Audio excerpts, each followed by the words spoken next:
Gill, I thought of starting this bottom up, trying to take this and evolve at university level. So it is really nice to hear from Dr. Gill, top down, how they're thinking, and it looks like we may coincide at some point to evolve this more from researchers and taking it to the next level.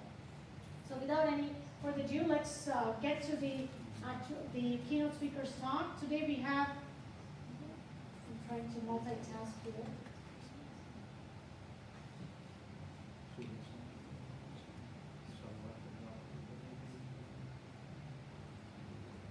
Just getting the presentation. So we have Dr. Shah from University of Colorado. So a little bit about Dr. Shah. Dr. Shah is an associate professor at the Barbara Davis Center for Diabetes at the University of Colorado, their medical campus. And his research is focused on improving glycemic control and reducing complications, with special interest in fracture prevention in people with type 1 diabetes. So for those who want to know what is type 1 or type 2, stay back for the panelists and ask them all your questions. So Dr. Shah has been the PI for many clinical trials of diabetes technologies and therapeutics. Yeah, I know. He has been a part of many landmark researches that has led to FDA approvals of newer devices and changed the type 1 diabetes management. So an interesting fact I learned from Dr. Shah, I thought he was purely a clinician, but he has worked a lot more with engineers and startup people in order to translate many of these technologies into clinical trials as well. So it was fun chatting about that with him. So, moreover, his interest is also in understanding the effects of diabetes on bone fragility, which has led to NIH-funded studies investigating the effects of long-standing T1D on bone structural and tissue materials in older adults with type 1 diabetes. So Dr. Shah has also served in many leadership positions, such as steering committee member for the T1D Exchange Clinical Registry. He's currently serving as the chair-elect for the Diabetes Technology Interest Group and the 83rd and the 84th Scientific Session Planning Committee at the American Diabetes Association. And also a writing committee member for the American College of Endocrinology Self-Assessment Program. So he's the recipient of the prestigious AACE Rising Star in Endocrinology Award and ADA Diabetes Technology Interest Group Award in 2022. He serves as the editor-in-chief for Clinical Diabetology, senior editor for the Endocrine Connections, and he's also on the editorial board for Diabetes Care. He's well published with over 150 research publications, including original articles, invited reviews, editorials, and book chapters. Today, we had asked Dr. Shah to come and give a major overview. He asked what topic to focus on, and he said he's going to talk something that is going to be an intersection of diabetes and actual technology. Thank you, Dr.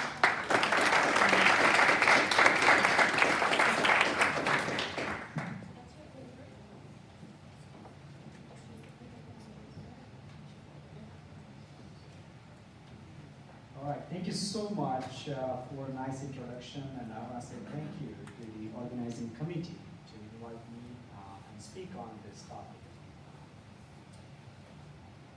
And again, thank you for giving me a tour to this campus. It's beautiful. And what impresses me is that you have computer science, you have another kind of disciplines of engineering, healthcare, everything in just one campus. That's a really good opportunity for collaboration. And my 150 publications are not because of me, it's because of the smart people that I collaborate like you. And so if you have any ideas, I'm always open to collaboration. So my disclosures, I do work with a lot of companies, but not relevant to today's presentation. So now it's more than 100 years of a discovery of insulin, and I'm sure that every one of you has seen this picture, because if you are into the diabetes world, you got to know the bending and this discovery of insulin, right? Just a fun aspect, does anyone know the name of this dog? Marjorie. Anyway, why I'm bringing this here at the beginning, because before 1921, hardly a child with type 1 diabetes used to live beyond second care. Okay? And now look at that. I've seen in my clinic all these people with 70 and 80 years of age living with type 1 diabetes for 60, 70 plus years. Such a remarkable thing, right? And this is the discovery of insulin that lead to a survival of all these people across this huge, lifespan. So it's beautiful, and that's why they got the prize. This is a wonderful book. If you love to read books, and this is my time when I'm flying here and there to read these books. It's a really beautifully written book about not just the discovery of insulin, how this insulin moved from Toronto to the United States. And it's because of Louis Hughes' father, who was a presidential candidate and such a political figure that was instrumental in bringing the Eli Lilly. Of course, you need an industry partner to manufacture that larger scale and change the lives of a lot of people. And also, this book talks about the fun aspect of that, how the venting and Napoleon and they're fighting and some kind of like political drama around that. It's beautiful. Now I'm going to switch a gear. And what happened over the course from 1921 to I'm going to move forward to 70s and 80s. There were a lot of controversies around what is good glycemic control. We didn't know that. Okay? At the time, people just believed that I'm going to give you insulin for a survival, and that's all. Okay? But then clearly, we can do something even better than just a survival. And so this clinical trial, that's a DCCT, Diabetes Complication and Control, or Diabetes Control and Complication Trial, published in New England Journal of Medicine in 1990s. And then a singular trial in type 2 diabetes called UKPDX, of course, originated from UK. Both clinical trials clearly demonstrated that if someone have an A1C, and there was a question at this corner about what is A1C? It's kind of a measure of glycemic control over the last 2 to 3 months. If your A1C is below 7%, then the risk for a microvascular complication that's affecting your eyes, kidneys, peripheral nerves is going to be reduced by 40 to 60%. Okay?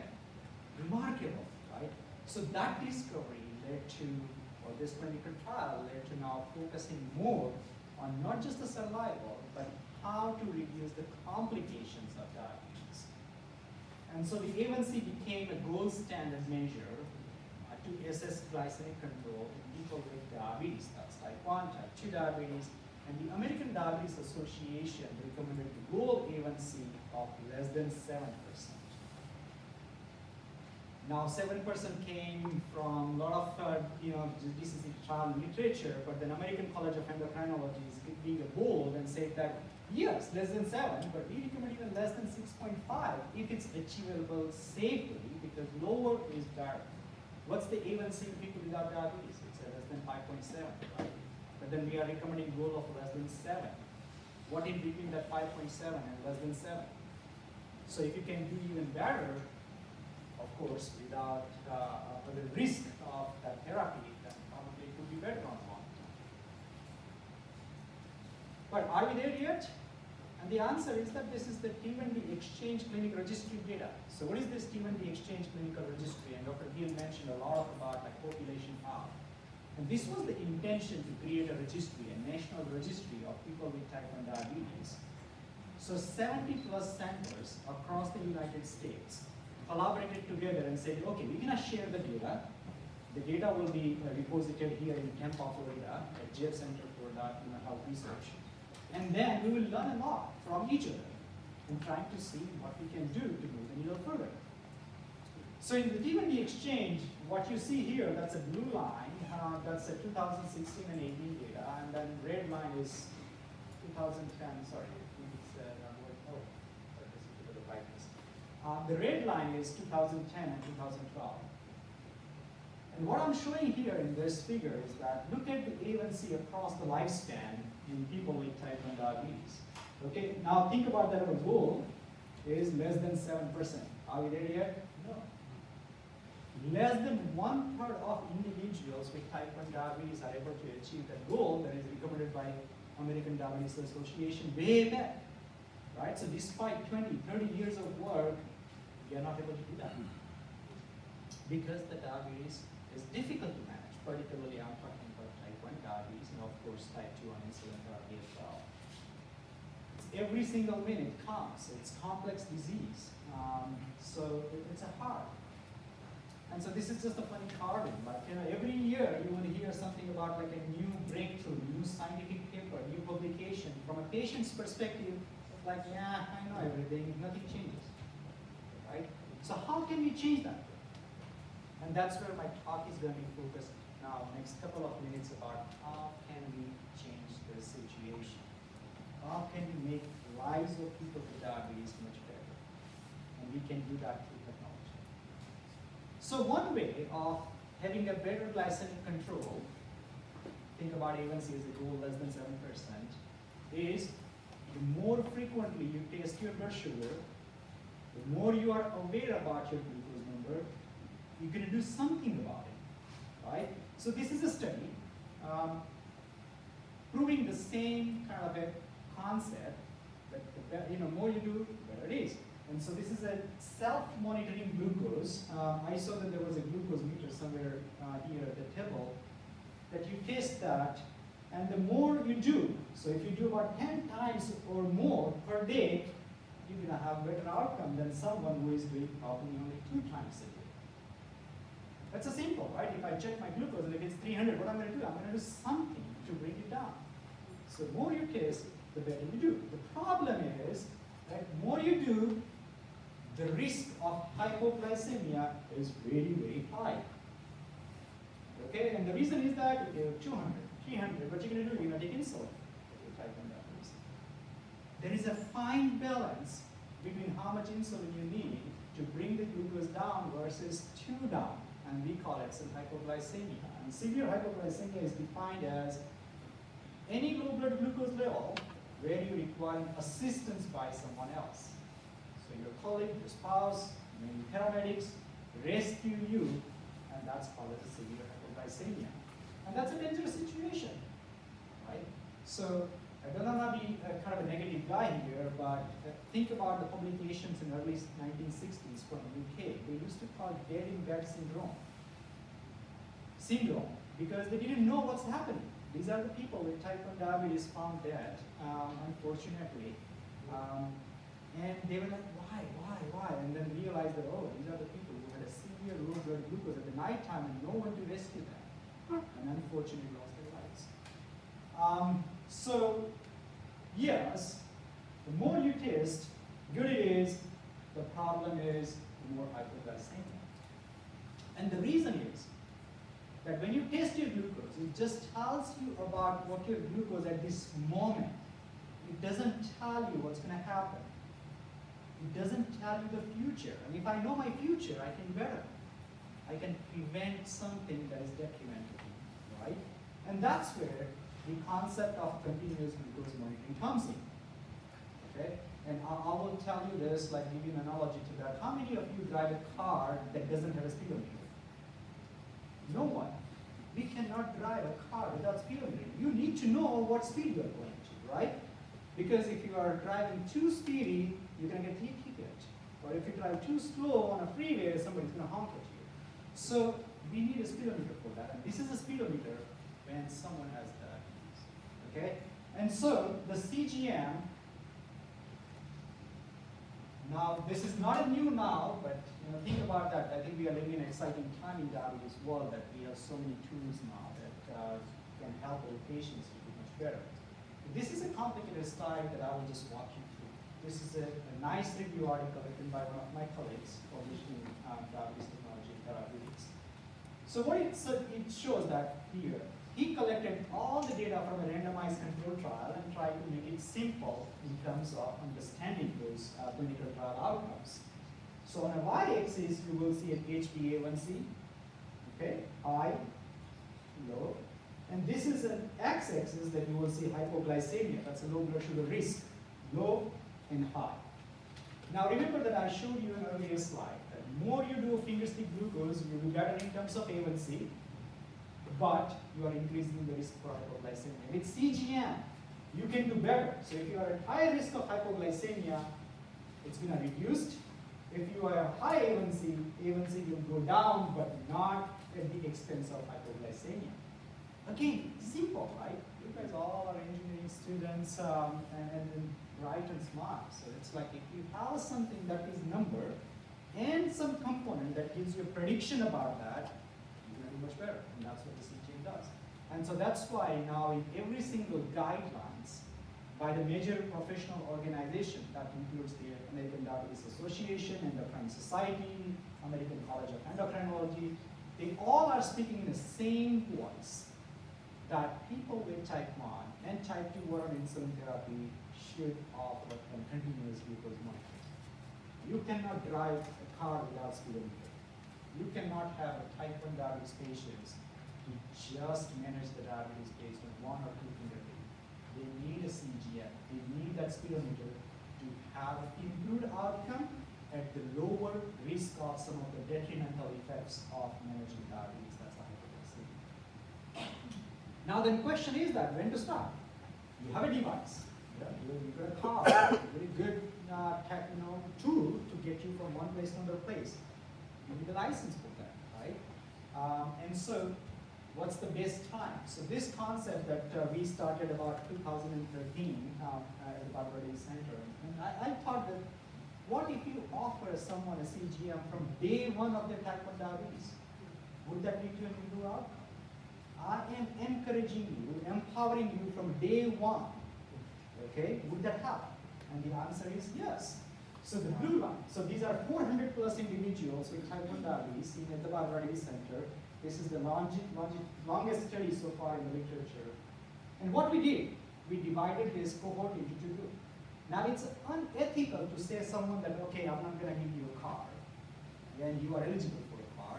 So we didn't want this to be a randomized control trial. What we wanted to do is a real life trial where if you decide not to get a car, if you decide to get a car, I'm going to just see and follow you guys how you do. So the blue line are the people who opted for CGM from the beginning of their diabetes journey, versus the orange line are the people who initially decided for many reasons, okay, that no, I'm not going to go for it. And now that can be some kind of a provider bias too, because provider may not be an option to that. So we have to think now that after COVID we have realized a lot of biases in the healthcare system, right? So anyway, clearly you can see that the people who were on a CGM from the beginning of their diabetes journey did very well. And this is 7-year follow-up. So now we are planning to publish data around 10 years follow-up, and pretty much the same. Now what is interesting to me is that this orange line, so what happened is that after this data that we published after 3 years, we fought with the Colorado Medicaid. So Colorado Medicaid was not approving the CGM in people with type 1. So there's a little bit of an advocacy work. We showed them this data, that if we give them CGM, they do much better. So 2016 or somewhere around that time, the Colorado Medicaid started approving CGM for all people with type 1 diabetes. So we introduced a new observational cohort into this. This is the dashed blue line. These people did not start with CGM, but started CGM afterwards. Okay? As expected, the A1C is going down. So between 3 years to 7 years, that's a 4-year time period, this line is not merging. Isn't that interesting? What it talks to you about. And this is about, it's called, as I call this, as a PTSD. Okay? Post-traumatic stress disorders. What happened here, that during this time period, first 3 years, there were a lot more severe hypoglycemia in the cohort that was not on CGM. Once they have one bad event, requiring a paramedics to rescue or getting hospitalization, you will have a fear of hypoglycemia. And what that fear does, that it just lets you not going down, but keep you up on your glucose, because you don't want to see that again, right? And that leads to this kind of not merging this line. Now that is one of many explanations. This is what I think is probably one day, right?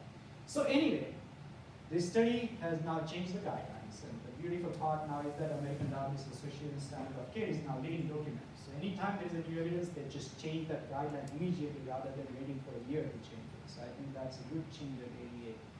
And so now they changed the guideline and say that, okay, we need to not only start CGM, but start it as early as possible. Early is better.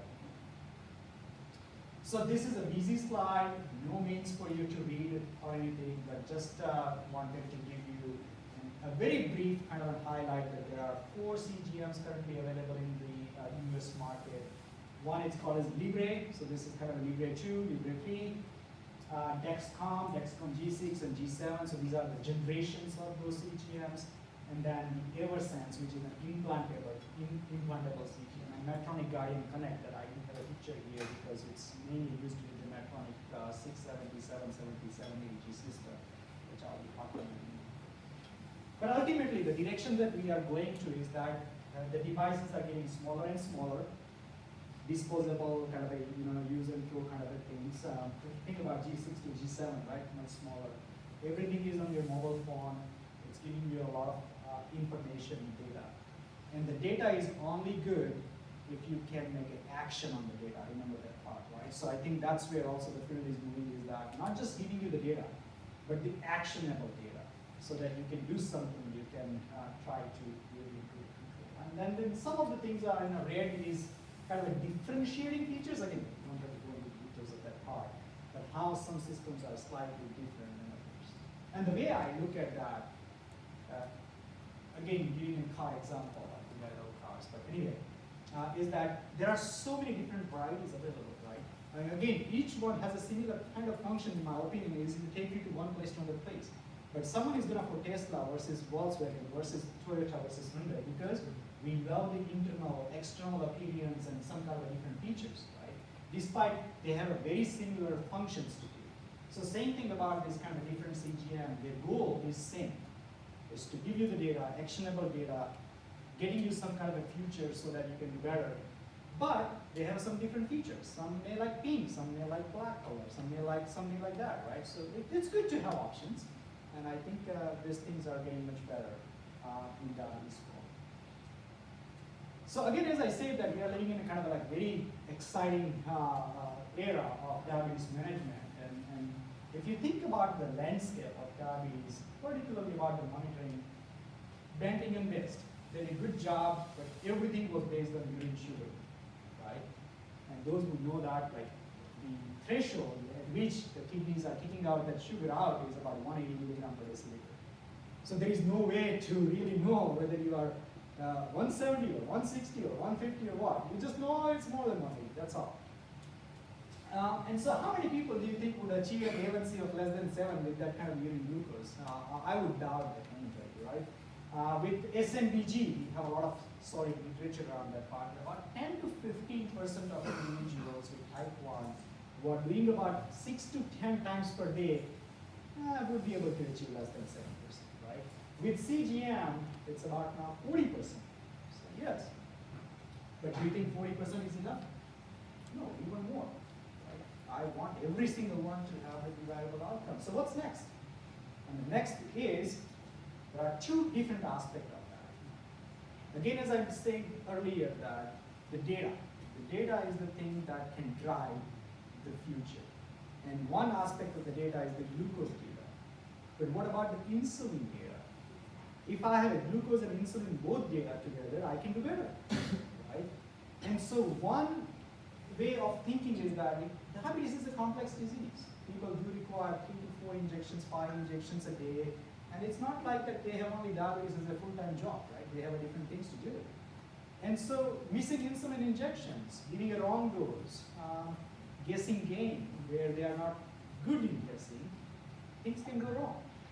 And so if you come up with some kind of a way of the concept called as connected pen or smart pen, that you are recording those insulin data along with the glucose data, now that can give both patients and provider a better information about how the insulin is working to bring that glucose down, then I can do slightly better, right?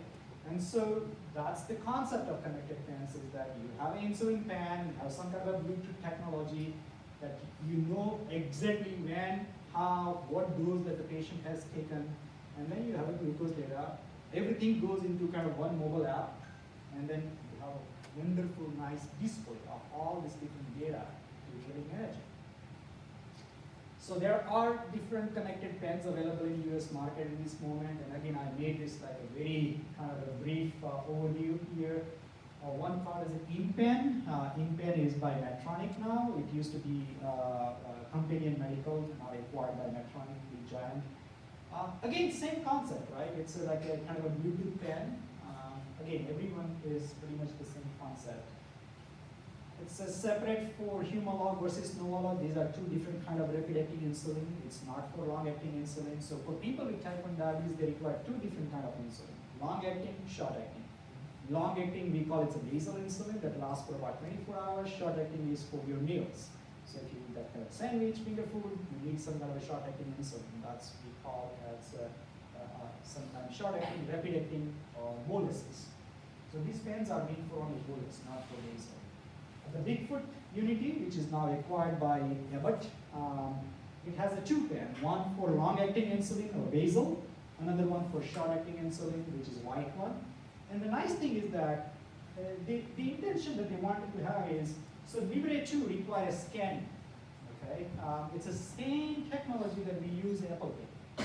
You touch that to kind of a paying machine, it's an NFC, near field wave, whatever, you guys are engineers, not me. That technology is allowing to transfer your money, right? Similarly here is the NFC technology, that's why you require it to scan. Okay, so what they did is that it comes with a separate scanner. But how many things you're going to carry with you? You will have an entire purse full of different things when you have diabetes, unfortunately. So they made a scanner within this pen so that you don't have to carry a separate device. So that's a nice thing that they did. And then now the last but not the least is the Lilly Temple. So it's an Eli Lilly company who created this smart pen cap. You can see that here. That can just put that on top of the pen. It's a Bluetooth, very simple technology, and that integrates with the mobile app and gives you more information about that. There are a few more European colleagues that were in Europe for a long time, but now jumped into the US market. I'm not going to go into the details here. Most of this tax cost patients about $25 to $30, so it's not bad. Now, terms and condition applies, right? You have to have a commercial insurance, blah, blah, blah, blah, blah, blah. There's a lot of terms, but our healthcare is complex, it's not that easy. But that's kind of a ballpark cost if someone has a commercial insurance, so it's not bad. Most of these pens have a warranty of about 1 year, so it lasts for about a year. And after that, you're required to change it or use a new one. It also depends on the Bluetooth half-life and what's the range of Bluetooth and all this kind of energy dynamics. If you want to learn more about that part, so Diana Isaacs from Cleveland Clinic really published a wonderful article on every single pen in the US and Europe market, their pros, cons, and some technicalities around that part in Endocrine Connection Journal, where I was serving as an editor for this specific issue. So it's a nice article that I would suggest you to read. Okay, so connected pen. What is next? Okay, the things doesn't end there. Okay, so I give you the data. What are you going to do with the data? Okay, you are an engineer. You can probably do math, regression, something like that. Come up with your own things. But that's not what most people with diabetes do. Right? So to make it simple for people with diabetes, the next future is the automated insulin delivery system. And what is this automated insulin delivery concept? So you use the continuous glucose monitor that monitors your glucose every 1 to 5 minutes. So you have the glucose data. You have a prediction models into that. It talks to what we call as an insulin delivery system, which is insulin pump. The function of the pump is to give you insulin precisely depending on a mathematical algorithm that tells that if your glucose is this, with this condition, Y, Z, and whatever, then pump 0.5 units of insulin. Okay? It's a very similar concept of your car lane departure things. As you're departing from the lane, it gives you warning, right? Which is an annoying feature, by the way. I don't like that. Most of us don't use that part. But here it's very useful concept. So you drive 2 lane, lower range and higher range, and again each algorithm is slightly different by creating that kind of lane. And as soon as you are departing from the lane, rather than giving you alert, here there are algorithms which says, okay, you need insulin, you don't need insulin, how much to keep you in that lane. Okay? Now that lane we call it a timing range. So we are moving from that kind of A1C concept to read what we call as a time in range. How much time you are spending between those two lines called time in range. And so the automated insulin delivery is the next step of improving glycemic management of people living with diabetes. Nobody can read this, and I don't want you to read that part. What I wanted to convey by this slide is that there are plenty of articles, randomized controlled trials, that suggest that the math can do better than individual. Okay? Mathematics works all the time, and it should work here too. So the automated insulin delivery system improves the glycemic outcome, reduces the burden of people living with type 1 diabetes because you don't have to do math all the time in your mind. This does for you. So there are some simplified solutions. These are not automated insulin delivery system, by the way, but these are just the insulin delivery system without any math on the background, or some kind of a simpler math on the background. And I'm going to skip that part. But this is the thing that it's called as an automated insulin delivery system. So the concept, again, same simple concept, right? You have a continuous glucose monitor that reads the glucose every 1 to 5 minutes, feeds that to the pump, and some mathematical algorithm drives that insulin delivery and keeps you within that two lines we call time in range. Now we have 4 systems in the US market, one called as IRECT or Beta Bionics, very recently approved by the US FDA, Medtronic 780G system, Tandem Control IQ, and Omnipod 5 system. Again, I'm talking to the engineers, so EPID or MPC algorithm, it's pretty old algorithm, so it's a similar kind of a concept, right? So the Medtronic uses the PID on top of fuzzy logic, versus others are more like a PID, this is MPC. But again, the different algorithms with some constant factors, some factors that can be modifiable, and you can make those kind of settings, and then it will give a constant insulin based on that kind of a rate of change in glucose. So that's the concept here, and tries to keep you in that two lines time range. So these systems are shown to improve glycemic control, reducing hypoglycemia, and reducing the burden, or other way, improving quality of life of people with type 1 diabetes.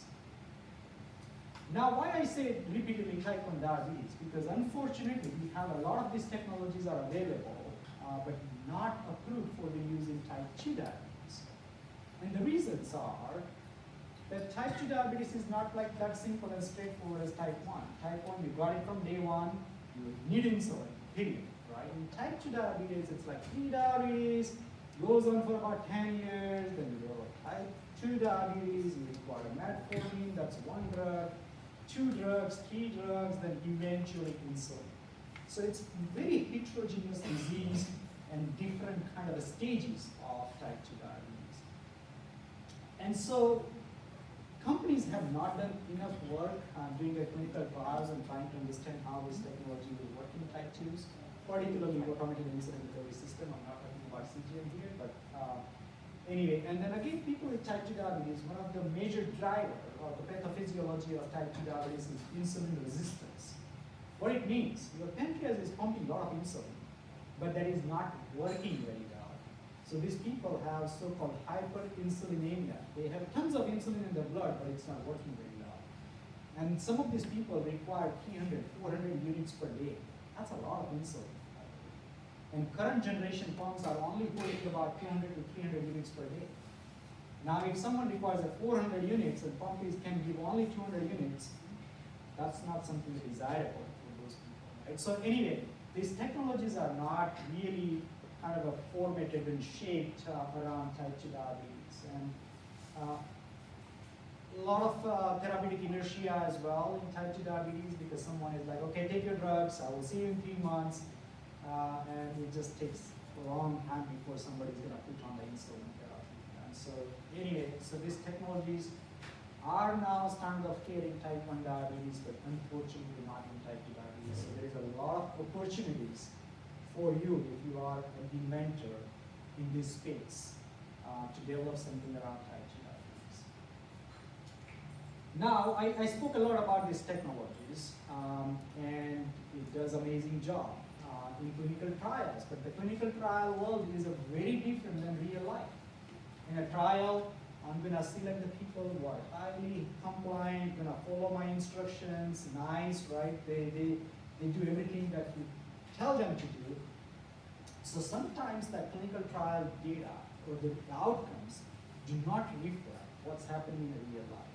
So what we did is the study, this is a more like kind of just looking, the way that I think about it is that, let's say if I want to see the forest is a dense or not, I'm not going to count the trees. I'm going to just take the helicopter, go on the top, and look at how dense that looks like, right? So what we did is, we looked at our entire clinic and see that how many people are using the technology and how many are able to achieve the outcomes. Very kind of like a, the top view rather than individual change in A1C or individual outcome-based data. So in our clinic, it's predominantly type 1 diabetes centers of 10,000 patients with type 1 diabetes. In our clinic, we have adults, pediatric, transition, pregnancy clinic, so this is only our data. And very technology centric. All this tech that I mentioned, one way or another way, we were part of those trials, bringing them into market. So it's pretty unique centric.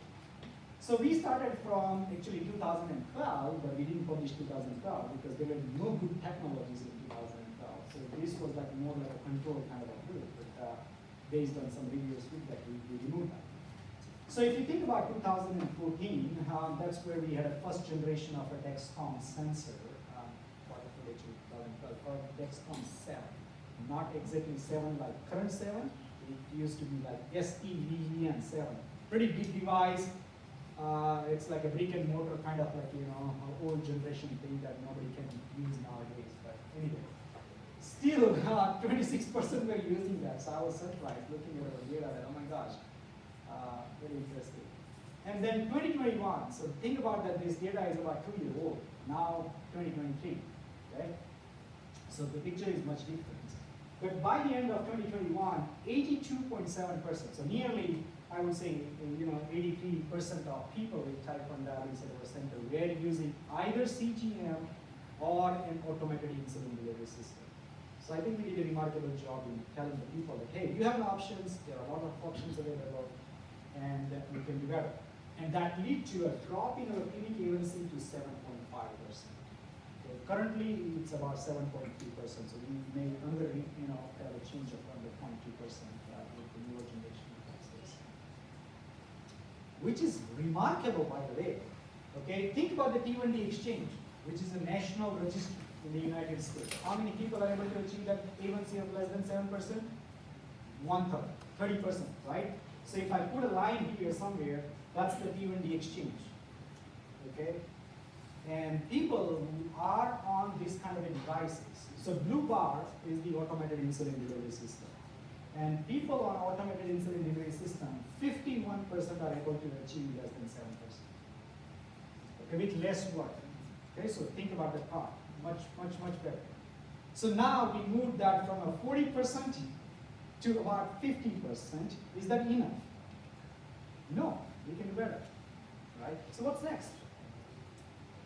That's an opportunity for all of you. What's next? So the way to improve these systems, in my opinion, and this is a pretty kind of a broad 10,000 feet overview, but what we are using in insulin pump right now is insulin. But that's not what your pancreas does. When you eat something, even though it's a pure food, your pancreas starts pumping a lot of different hormones too. That includes the amylin, that includes GLP-1 analogs, that includes GLP-1, that includes GIP, right? But we are trying to simplify and say, okay, I'm going to give you only insulin. But that's not physiological. Also, when your pancreas, you have a little beautiful diagram here, when it pumps the insulin, where that insulin goes? Liver. Liver receives 100% of insulin first, okay? And why? I'm not going to go into the details. There's an incredible physiology behind that. As soon as the insulin goes to the liver, it says that suppress glucagon because I don't need it. So that's a signal before it goes into the bloodstream. But in current generation AID system, we are not doing that. We are injecting the insulin on peripheral skin. Okay? We are not telling the liver what to do Other hormones are missing.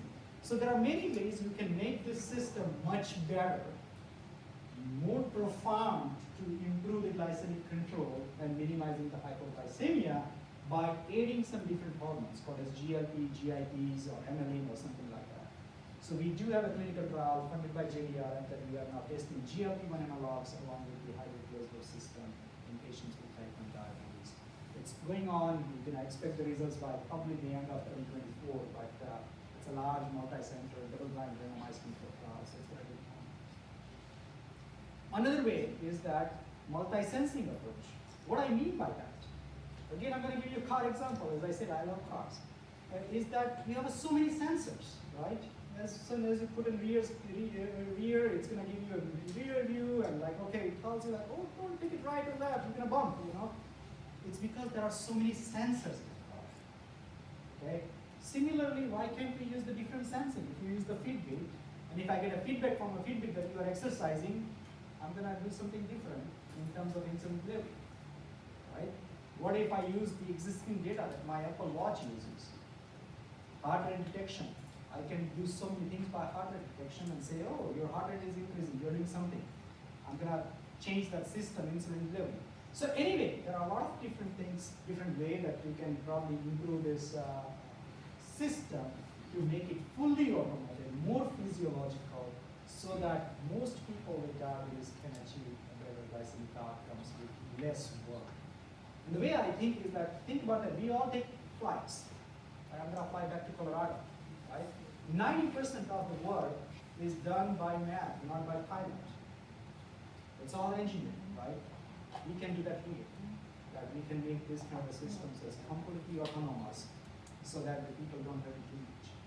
And with that, I will just say, I will summarize that again, I'm going to repeat this, that we are living in an exciting time of this technology era, that we can do a lot better to improve lives of people with diabetes.